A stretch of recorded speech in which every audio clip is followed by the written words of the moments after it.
officials. Where did the angels go? They appeared to the shepherd.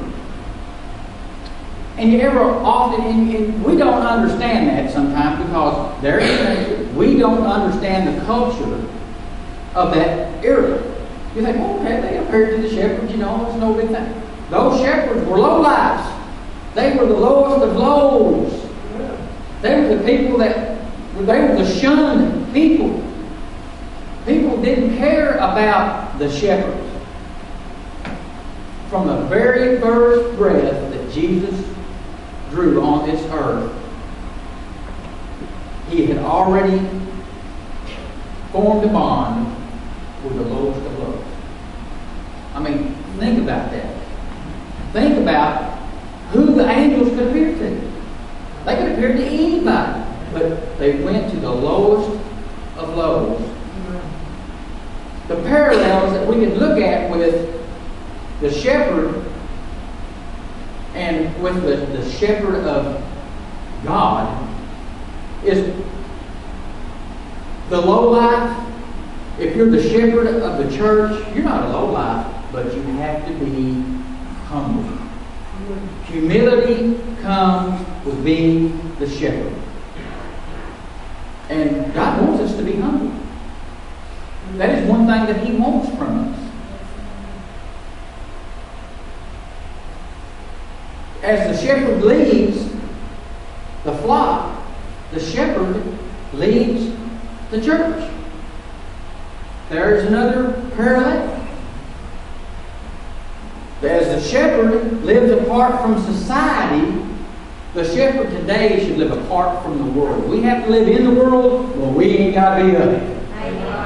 We should live apart from this world. Now, you ever stop and wonder why you have a shepherd and a sheep herder? Well, the herder goes behind the flock and he's pushing them. Well, the sheep herder, he's a hireling. The sheep are not his own.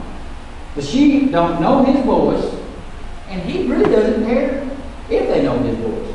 He is able to push the sheep over to water, and he pushes the sheep over into greener pastures. But what happens when the wolf comes?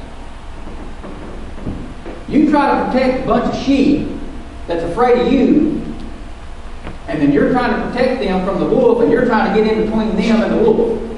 You got sheep going everywhere. And that's what we have today in this world. We have people that are just running everywhere because they don't know God's voice. And they don't know how to hear His voice. But when we look at the parallel in what the shepherd done with that lamb as to what God does with us, we're over there and now we're in trouble. We've done something that's got us in a pit. And let's face it, we're our own worst enemies. Most of the things that we get into, we didn't pray about it when we got there. We got there because that's what we wanted to do. Well, now we're over there and, oh man, we're having problems. Oh, I'm in a bad shape. But what does God do? God comes over here and He's like, I'm protecting you. You don't know I'm here, but I'm here. And He leads us there. And then we have people today like, oh, why would God allow that? Why does God allow that to happen? Why does those things happen? And God leaves us there until we get to a place of brokenness. And when we're broken, and we admit we're broken, and we know we're broken, and then we cry out to God, God comes over, and He picks us up, and He puts us on His shoulders, and He carries us. And He is speaking to us the whole time. And that's how we learn His voice. As long as we're broken and we're humble, God's going to carry us around. And He speaks to us, and that is how we learn. That God cares for us, and that's God's voice. And then we do just like the sheep. We do just like the little lamb, where He defecated on the shepherd and He urined. We do the same thing.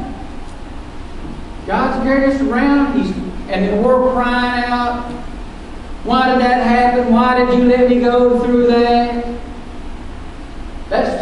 where you could have come and picked me up and you could have made everything good without having me to be broken. Well, friends, I'm telling you, you can't hear God's voice until you get to that point where you're broken. And God wants us to get that. He desperately desires for us to hear His voice. But we can't get there until we decide that we're broken. We need God to carry us. And at that point in time, that's when He reaches down and He puts us on the shoulder. And He's going to carry us through. And as Scott pointed out this morning, there's a lot of times that people are picked up and they're put on God's shoulders and He carries them and they're broken. But the very first time that He sets them down next to the stream to get water, that pride kicks in or something happens. They jump up and they take off. Because they're going to do it on their own. They're going to do it their way. You know, God's picked me up and okay, I'm restored now. Now I'm going to do it my way. Well, just as quick as they take off. And it's as that small, still voice. He doesn't yell at that lamb. And as that small voice speaks out, if that lamb gets too far, He can't give you anymore. And that's what happens with us sometimes. He puts us down and with our pride or whatever situation it is, we run off. And I've heard people say, oh, you know, I can't hear God anymore. Or I'm praying and don't get any answer. Well, maybe He's leaving you in that place where you get broken again. Maybe He's in that desire mode that He wants to be able to pick you up and put you back on His shoulder. But we have to get to that point that we know that we are broken. And desire the fact that we want Him. And there may be somebody here this morning that's in that place. We may have been picked up and put on His shoulders and carried, and He spoke to us, and we heard Him. And then when He put us down, we took off. And there may be some people in this congregation this morning that has never been picked up. They don't know that they've been picked up. They don't know that He is carrying them on His shoulders. And there may be people in this congregation this morning that's being carried by Him right now that they don't understand that He's carrying them. But you may be in that place where you're still defecating on. I mean, that sounds kind of vulgar and rude, but we do that. We do that just like that little lamb done that to that shepherd. We do that. Now, that's a natural occurrence when a lamb does that to the shepherd.